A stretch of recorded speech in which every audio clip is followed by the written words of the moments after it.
The best way to stop procrastinating is to break things down into small, manageable parts.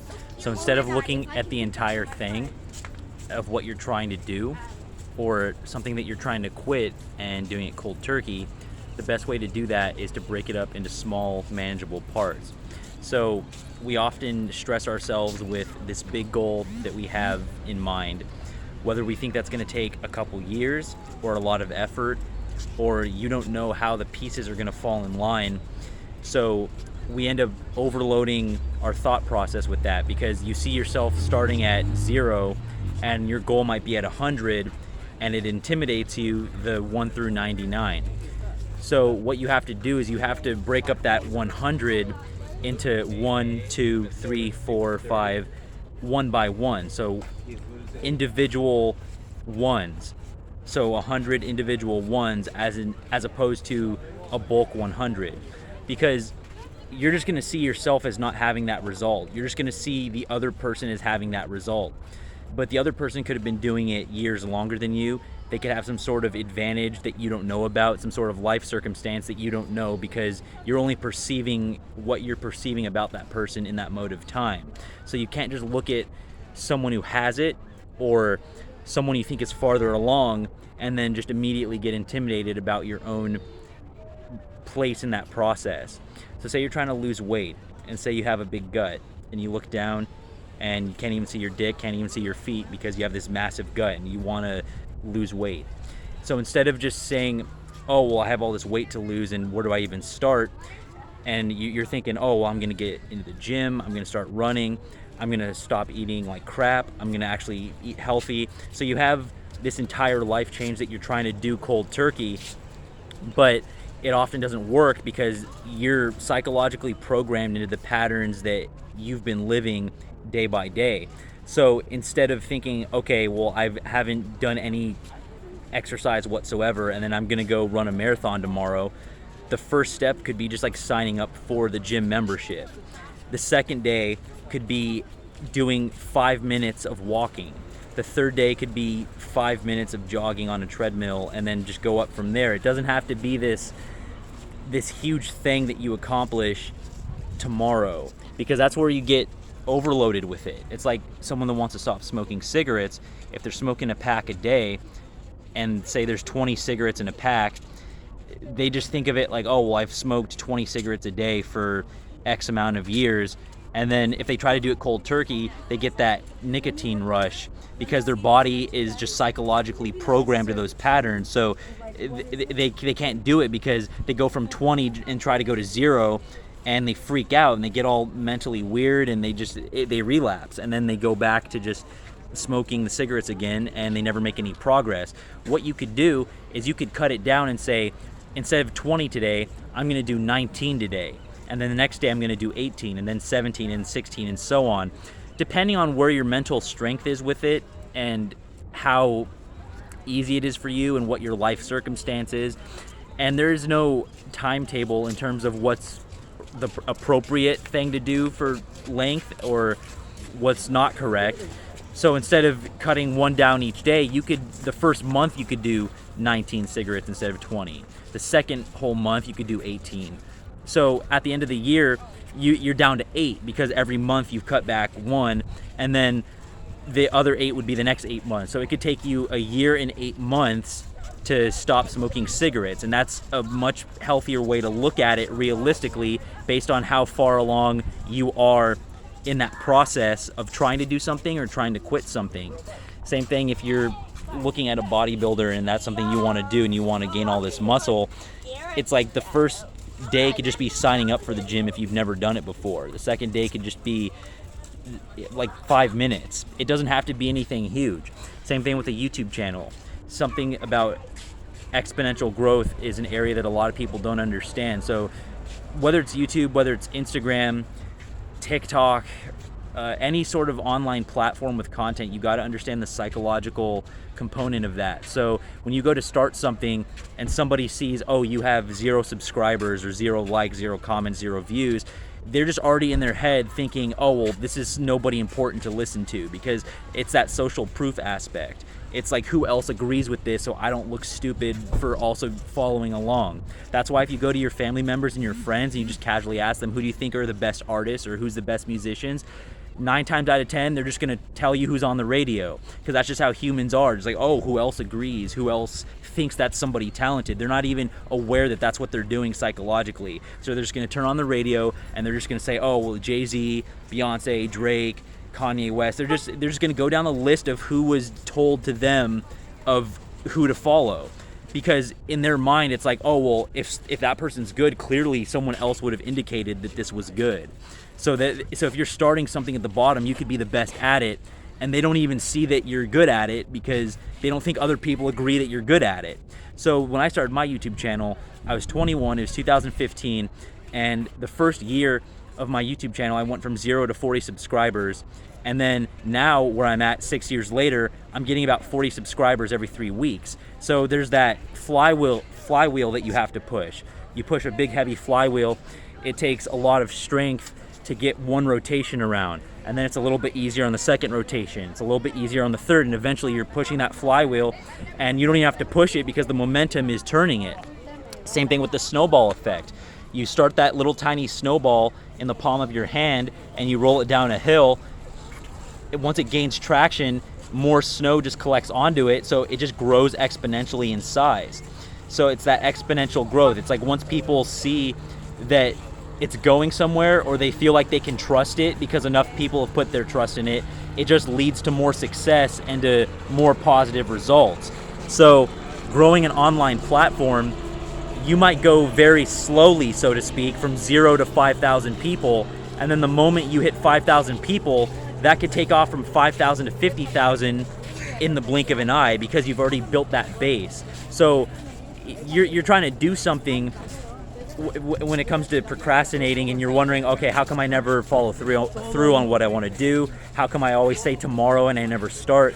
Is because a lot of times you're getting these influences from people that think they're giving you advice, but it's really bad advice. It's just their own stuff being projected onto you. So if you tell them, oh, I'm going to start this business, well, they know you as like their kid or like their friend, or like they don't see you as Nike, they don't see you as Under Armour, they don't see you as Walmart, they see you as like the classmate they went to school with, or their coworker that they got hired to be a janitor. So when they go to work, they think, oh, that's just a janitor, that guy just cleans here. They've already mentally identified where you stand on the totem pole in life.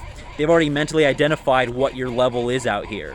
Just by oh, you got hired to be a janitor, so therefore you must be a janitor. And then if you're working on some music outside of work and your band takes off, your former coworkers are going to go, whoa, like, that's the janitor from so-and-so, because they're just mentally that way. That's how people are. Just like, I've already evaluated it. I didn't know you were working on that. Oh, well, did you talk to the guy? Did you ask him anything about his life? Oh, no, I thought that was janitor. See how it works? People are just going to label it that way. So you're starting at something, whether it's that online platform, and you think, okay, you got 100 followers and it's just it's people from your high school, college, family, friends. Someone else looking at it is like, well, 100, that's a low number. I see this one celebrity getting 1 million. Clearly, if you were good, you would have a bigger platform. But they don't understand the psychological exponential growth of that, because they only see what they see. If they meet someone on the street right now who's 70 years old, they just think he's 70. Like, they don't even know that he was 60 10 years ago. They don't even know that he was a baby. It's not in their mental cognition to think that the old guy with a cane went to school at one point or had his own parents, because in their mind, that's just where their level of intelligence may be. Oh, that's old guy. And you got to be okay with that. Not everybody's on the same level of whether it's intelligence or looks, money. I mean, people are just, so people are not going to see the vision that you see. People are going to have their perception based on what role they think you play in their life. So they're going to assign the role, they're going to assign where you stack up in the game, and that's just going to be their permanent view on it. When I was born in 94, if someone is wearing Nikes or Jordans, Michael Jordan was 31 years old in 1994. So at the moment they were born, he's already making millions. He's already has shoes. He's already in the NBA. So in their mind, that's just NBA player. They don't think Michael Jordan was like 6 years old in first grade. They're not there to see it like that.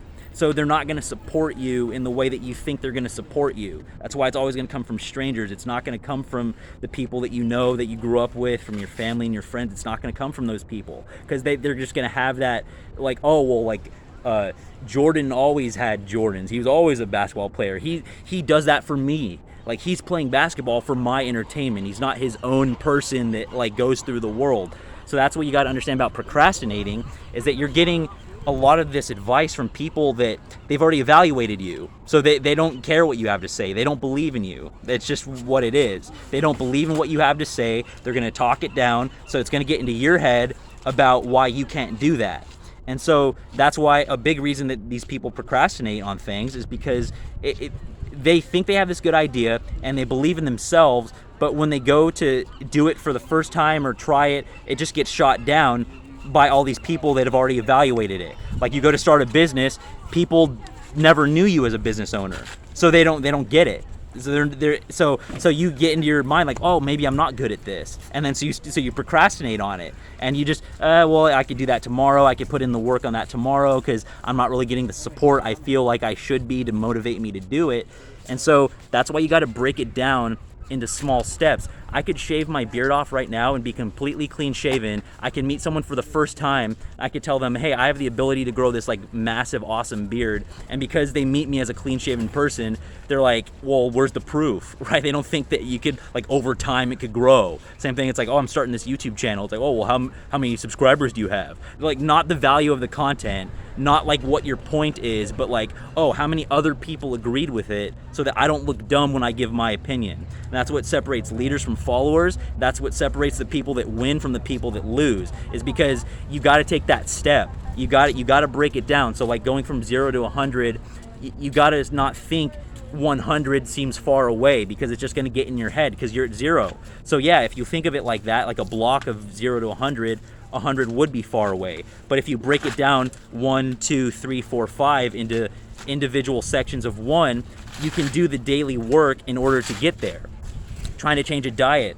If you've been in one diet for a while, maybe your family grew up eating a certain way and you're older now, you make your own money, you can stock your own fridge, you've got a different perception at whatever age you are of wanting to change your diet and be healthier. Instead of saying, okay, I'm going to cut off all this bad food that I've been eating right away, that's not going to work usually, because then if you've been eating candy all day, every day for your life, you're not going to do it, because you're going to have that like sugar rush and like you're going to need it. You're just trying to do it cold turkey. So based on how much you've been involved with it, you need to cut it down. So like, oh, I'm going to eat like one less piece tomorrow, or I'm going to just something small so that's manageable. Same thing like the guy losing weight. Like, you're not going to go from 300 pounds overweight to thin with abs in one day. It's just not going to work. So like the first day, you don't even have to do any workout. Just sign up for the gym, or just go out walking. Don't even jog. Don't even run. Just go out walking. If you've never even gone out to your neighborhood walking, that could be day 1. That could be a week. That could be a month. But like the thing is like you got to break it down. And then the second month, then you start jogging. Then you pick it up. And then the third month, maybe you add a little bit of speed. And so you're not going to get these results right away. But that's how we are, especially with the phones and the technology. We're very instantaneous. So you post a picture and it like immediately everyone's going to see it. You're going to get all this support, what you think is support from people. And so, or you're confused about something, you go to Google, you look for an answer, and you get an answer instantaneously. So you think life is going to work that way. Like, you're going to get these instantaneous results, and it's just never going to work like that. And that's one thing. Procrastination's always existed from the beginning of time, and humans just being around and living. But the phones and the technology have definitely fueled that, because it creates that instant gratification. It creates that, oh, well, I didn't get it tomorrow, so like, what's the point of doing any work? It's like me at 27 right now. People have this mentality that they're never going to be 30 because they've never experienced 30. So they don't know how to relate to it. So as a 27-year-old, other 27-year-olds, if you're just trying to talk to them about, hey, we're going to be 30 in 3 years, they don't get it because they don't relate to being 30. They've never been 30. So, but they'll show you some content online from someone they've never talked to, like they watch a Netflix show and the actor's 30, and it's like their favorite show, favorite character, And it's like, okay, so you're gonna watch the show, which is another human being acting a role, making their career doing that, and you don't think that our group that we're talking to has the ability to start goals and to become something by 30. In the same way that you showed us this Netflix actor who's 30, I can be 27 and at 28 go to an audition, at 29 be in that show, and then at 30 be in that that season, that follow-up season where the other person goes, oh, that's a Netflix actor. So this is what you got to understand with procrastination. A lot of it is you and your habits, and you're trying to bite off a big chunk instead of small pieces.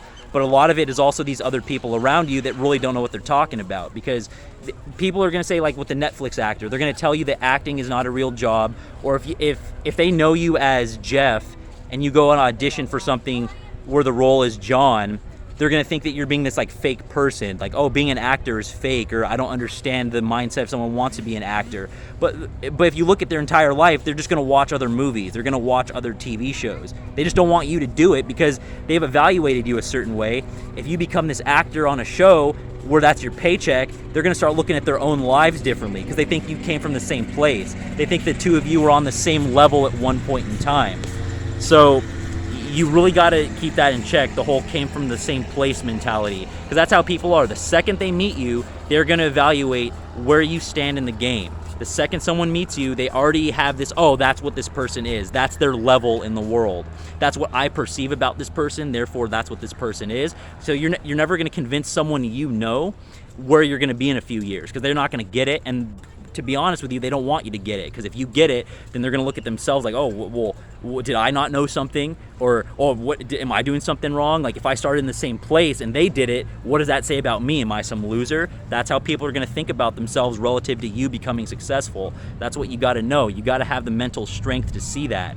So when you have this big goal that you're setting out on, you have to break it up into smaller parts, because people aren't going to get the whole puzzle. They have one piece, and they think you're just talking yourself up. They think you're talking about stuff that's not possible, or they don't know why you believe that you would be able to do that. Right? It's more about them. It's something about you makes them uncomfortable because they think that you got something more figured out than they do, and they don't like that feeling. Or they see that strangers are supporting you with that, and so they feel like that stupid kid in class that if it's like 2 + 2 is 4, and they're the one kid in the back saying that it's 5. So when you start succeeding, these people in your, like, family members, friends, coworkers, classmates, neighbors, hometown, everybody's saying 2 + 2 is 4. Here you come along, you're starting to get all this success, so they start feeling like the dumb kid who thinks it's 5, because they think that they've already evaluated your circumstance. So when they see that you're starting to elevate, they feel like they're the ones who didn't see something. So that's why when you tell someone something about your goals or something for your future, you're always going to be the laughing stock, because they think you're the one going against the grain who doesn't know what you're talking about. And if you go obtain that success, they're fearful that they may become the quote-unquote laughing stock. And so you got to break it down. You got to break it down into small parts. You got to understand that people aren't going to see your vision.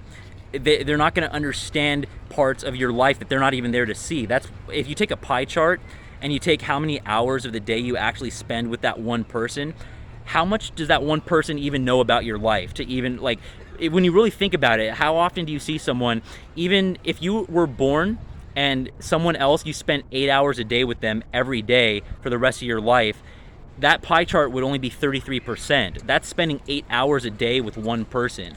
So imagine all these people that you meet at just different points in time. They have less than 1% of the whole pie, and they've already evaluated you on the whole pie. So, like, if for me, I'm out here in La Jolla Cove. I've done content on this before. I'm starting my business, La Jolla Cove Headwear. So, someone could just come up and think that, like, I sell stuff at the beach. How do you know I'm not learning an instrument on the side? How do you know I'm not learning how to cook something and then start a food blog, and then in a couple years my food blog takes off? And then if I'm cooking and I'm doing that for a living, the original person goes, well, I didn't know you were doing that. It's like, well, you weren't going to believe it anyways. There's no point to tell you. It's like, because if you tell somebody, they think that you're talking yourself up, you're talking above your level, they're not going to believe you. And when you go to do it and you're successful at it, they get jealous of you. So what's the point of telling them? There really isn't a point. You've got to understand what information you can give to people and what information you can't give to people, because not everybody is going to be there to see it. So part of it is going to be these other people around you that get in your head, which causes you to procrastinate. And part of it is you, because you are looking at it in terms of, okay, so I'm 27 now, 30 in 3 years. That seems like a far off time. So I'm not going to do the day-to-day work because 3 years seems like a lot of time. But it's the same kind of mentality too, is if you ask the college freshman, oh, well, why haven't you graduated yet? Well, it's like, I'm a freshman. It takes 4 years in order to graduate. That'd be a stupid question. You wouldn't go up to a college freshman and say, why haven't you graduated? Where's your degree? Because it's a 4-year process. But it's funny, when you go on your own 4-year process, people don't get what you could be in 4 years because they can't mentally comprehend it. They can mentally comprehend something that was told to them, like the parents that put food on a plate and you're a little kid so you just eat it. They mentally comprehend that a college student takes 4 years to get a degree, therefore they're smart enough to understand something that basic. But here you come along, say you're a good writer or you're a good musician, you can write songs. They don't, that's too abstract for them. They don't get that you're going to spend 4 years doing songwriting and then an audience of people, 3,000 people could pay money to go to your concert. They see you as like the little kid in their family. They don't get it. They're going to feel like they're the stupid person who didn't see something. And that's just how it is. So you got to get over that. And if you're just in that mindset of like waiting for Facebook likes, waiting for your Instagram followers to support you or tell you that you're talented at something, you're gonna wait your whole life. These people are not gonna support you. You gotta support you, because they don't get why they're not doing it. They don't get why they don't have what you have. They don't get why they're not on your level. And so it's going to affect them if you become more successful. They think that you started in the same spot, but like I was saying with the Jordan sneakers, they didn't start in the same place as Michael Jordan. So to them, it's just like, oh, he just has sneakers. Like, so they're going to be this kooky little group that just hangs out, and they don't really want their own group to elevate. That's why they hang out in the first place, because they think they're all equals. And so they're just going to keep everyone on the same level. They're not going to get you going outside the box, because they think they have a numbers game on it too. So if you hang out with 5 people, say it's like a sitcom, you guys go to the same diner, it's just the 5 of you, you're all the same ethnicity, you make the same money, same religion. You have your group of 5 because you guys think you relate to each other and you guys think you're on the same level. So when one person in the group of 5 goes to do something different, the other 4 think they have a numbers game on that person. So they start laughing at it, making fun of it, like, oh, Joe with his $1 million business idea, because they think it's 4 to 1. And now if you go and build that, and thousands of people around the world are starting to support you, that original 4, they start looking at themselves like, wait, are we the stupid ones? So that's just what you're going to be dealing with anything that you do. So until you can get to that individual state of knowing that, you're always going to fail, and you're going to just get affected by these other people's opinions, and what's going to lead you to procrastinate, because you feel like, okay, well, I've been playing guitar for 10 years and I don't really want to do this office job. I'd like to do a band. I'm really good at guitar. I'm going to start this band. When you post about it on social media, you get 10 likes, but the picture of you doing nothing got 100. So you thought, oh, well, maybe I'm not good at guitar. But you got to rethink your mindset on that. Maybe you're really good at guitar and people are kind of jealous of it. Right? So it's getting more likes can mean, yeah, something was better than something else, but it can work the opposite. Someone can get more likes because it was average or it sucked, so everyone felt comfortable about it. You start getting a little too good, and people start to hate that because they kind of wish they were in your shoes. So you've got to be conscious of all of those factors of it, and you got to break it down. So whether it's the smoking cigarettes or trying to quit smoking cigarettes, trying to quit drinking alcohol, if you drink, I don't know, like a 1/5 of alcohol every day, try a pint, and then try a half pint, try a shot.